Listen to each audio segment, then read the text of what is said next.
Imagine a world where money has no soul, where debt is only a number, interest only a formula, and the suffering of a neighbor is not a moral problem, but a rounding error. Now imagine that the very first people to run economies did not see it that way at all. They believed every transaction echoed in heaven. They believed coins could stain the spirit. They believed that if a society wanted to survive, it had to make its markets answer not only to kings and merchants, but to gods. The mystery that hangs over our modern world is not why finance feels cold and mechanical. It is why it ever stopped feeling sacred in the first place. Long before spreadsheets, before stock exchanges, before the language of growth and gross domestic product, human beings tried to tame the chaos of trade with something stronger than law. They used ritual, myth, taboo, and prayer to give early economies a human face. And it worked, at least for a time. The story of how religion humanized early economies is not a gentle tale about charity. It is a hard story about fear, trust, power, collapse, and repair, about how spiritual rules emerged because markets were already tearing communities apart. It begins in mud brick villages and temple courtyards, long before money meant paper or pixels. At the origins of organized economies, exchange was personal. If you borrowed grain from your neighbor, you owed that neighbor, not an institution.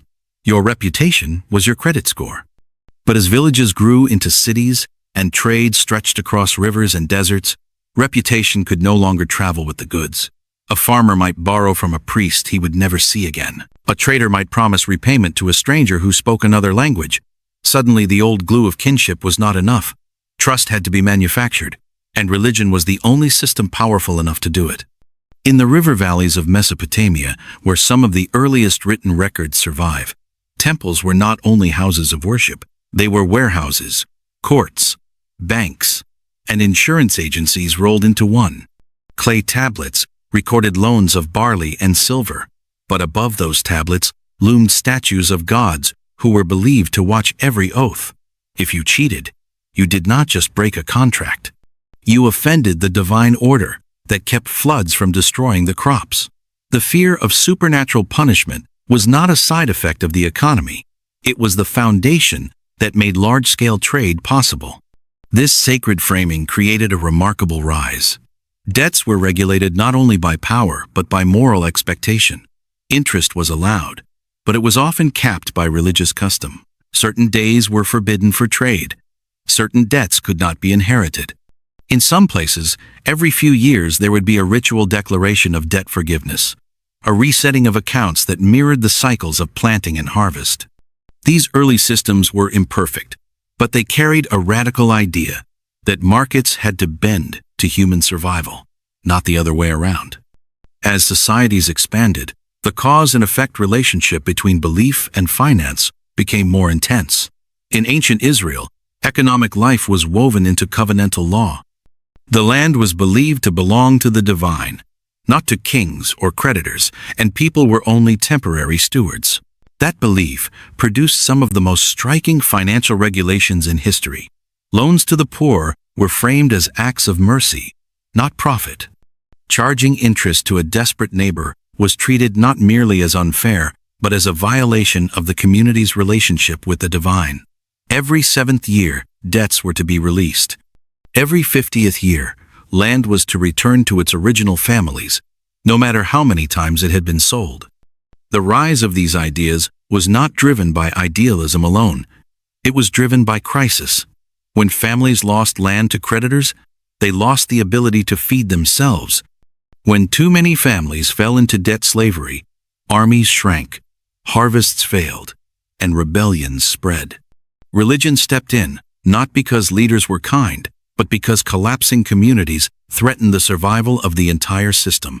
Sacred law became a pressure valve that prevented economic inequality from becoming fatal. Yet even these humanizing systems carried the seeds of their own breaking point. As wealth concentrated, the people who controlled religious institutions often became the same people who controlled credit. The divine rules that once protected the weak began to bend. Loopholes appeared. Creative interpretations allowed interest where it was once banned. Debts were technically forgiven, but functionally replaced with new obligations. The sacred economy began to drift away from its original purpose. The same pattern unfolded across civilizations. In ancient India, the concept of moral duty framed economic behavior. Lending, labor, and taxation were embedded in a cosmic order where each person had responsibilities tied to their role in society. In China, Confucian thought treated economic exploitation as a failure of virtue rather than just a legal offense. A merchant who grew rich while neighbors starved was not clever.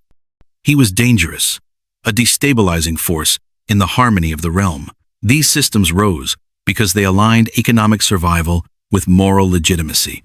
People paid taxes not only out of fear of punishment, but out of fear of spiritual disorder. They honored contracts because contracts were not merely private promises, but part of the moral fabric that kept the heavens in balance. For a while, this fusion of belief and finance made economies feel alive, responsive, and, in a real sense, human. But the breaking point always came when scale outran belief. As trade routes spanned continents and empires ruled millions, it became impossible for shared spiritual narratives to hold every transaction together.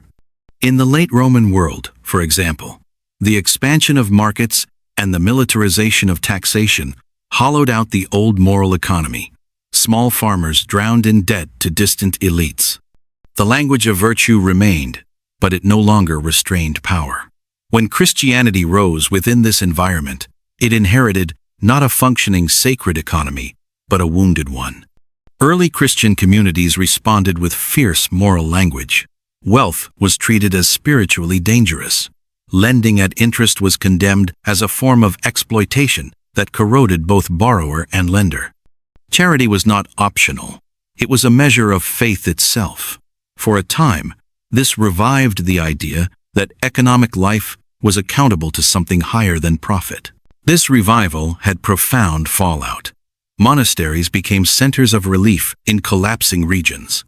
They stored grain, offered shelter, and mediated disputes. In a fragmented post-imperial world, these religious institutions were often the only ones left that people trusted. Once again, belief humanized exchange by turning economic survival into a shared moral project. Yet the cycle repeated. As medieval Europe stabilized, religious institutions accumulated land, wealth, and political influence. The moral critique of money remained in sermons, but practice drifted.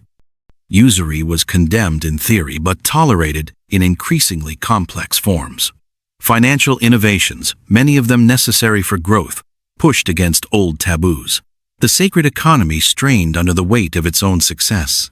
The failed fixes that followed are some of the most revealing moments in financial history. Councils declared new bans on exploitative lending. Preachers thundered against greed. But the underlying structures had changed.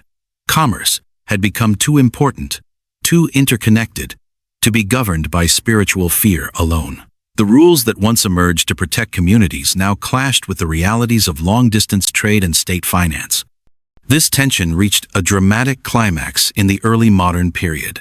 The Protestant Reformation did not just reshape theology, it reshaped money. When reformers challenged the authority of the old religious institutions, they also dismantled the idea that the church was the primary moral referee of economic life. In its place emerged a new ethic that treated work, discipline, and profit as signs of personal calling. Wealth was no longer automatically suspect. It could be interpreted as evidence of virtue. The fallout was revolutionary. Markets were unleashed from many of their sacred constraints. Finance became increasingly technical, increasingly abstract. The human face of the economy faded. Debt was no longer a shared moral burden. It became a contractual mechanism. Charity survived, but it was no longer the backbone of economic stability. It was a supplement, a patch over cracks that were now structural. By the time industrialization swept through Europe and beyond, the old religious guardrails were almost unrecognizable. Factories employed children for brutal hours. Urban workers lived in conditions that ancient moral codes would have condemned as obscene. Yet the language of spiritual economics had been replaced by the language of efficiency and growth. The question was no longer whether an economic practice was just, but whether it was productive. And here the ancient mystery returns. If religion once humanized early economies so powerfully, why did it lose that role?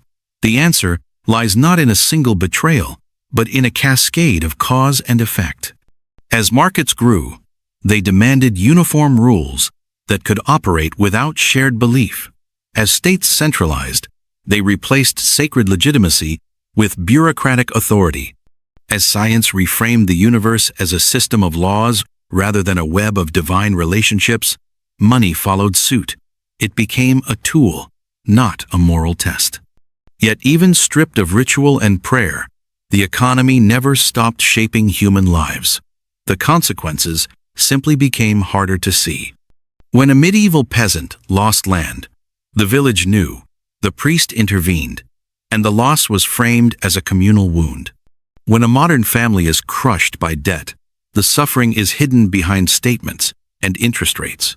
The moral language is gone, but the pain is not. Every time the system faltered, society attempted new fixes. Labor laws, welfare states, international aid, ethical investing, corporate social responsibility. Each was an attempt to reintroduce a human element into a machine that had outgrown its original soul, but none fully restored what was lost when religion stopped serving as the moral infrastructure of markets. This is not a call to turn back the clock. The sacred economies of the past were far from perfect. They excluded outsiders, enforced hierarchies, and often justified inequality in the name of cosmic order. But they did something we struggle to do today. They insisted that economic behavior was inseparable from moral identity. To buy, to sell, to lend, to borrow was not merely to move resources.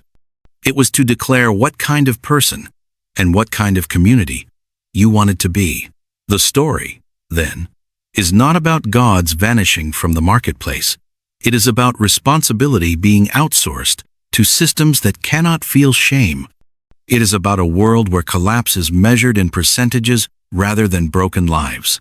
And it leaves us with an uncomfortable truth. The early marriage between religion and economy did not happen because people were naive. It happened because unrestrained markets were already producing misery, and belief was the strongest technology available to resist that misery. So what can we take from this long arc of rise, fracture, and failed repair? First, that economies are never neutral. They are stories we tell about value, obligation, and trust, whether we admit it or not. Second, that when those stories lose their human center, they eventually create crises that no technical fix can fully solve. And third, that every society, ancient or modern, faces the same choice disguised in different language, whether to let its markets define its morals or to demand that its morals define its markets. The warning hidden in this history is subtle but severe. When economic systems are no longer accountable to shared ethical frameworks, they do not become objective. They become opaque.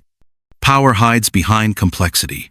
Suffering is rebranded as inefficiency, and the distance between cause and consequence grows so wide that people forget the two were ever connected. The open-ended question we inherit is not whether religion should return to the center of economic life, but what will replace the role it once played. What force today is strong enough to make strangers feel responsible for one another across invisible networks of exchange?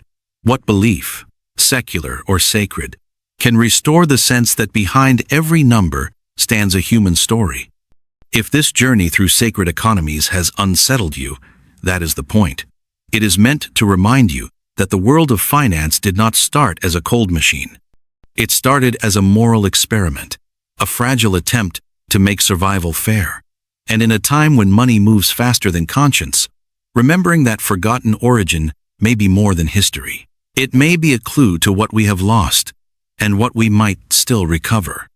If you want more deep stories like this, where history, belief, and money collide in ways that shape the world you live in, then stay with this channel, subscribe, and keep asking the questions that markets alone cannot answer.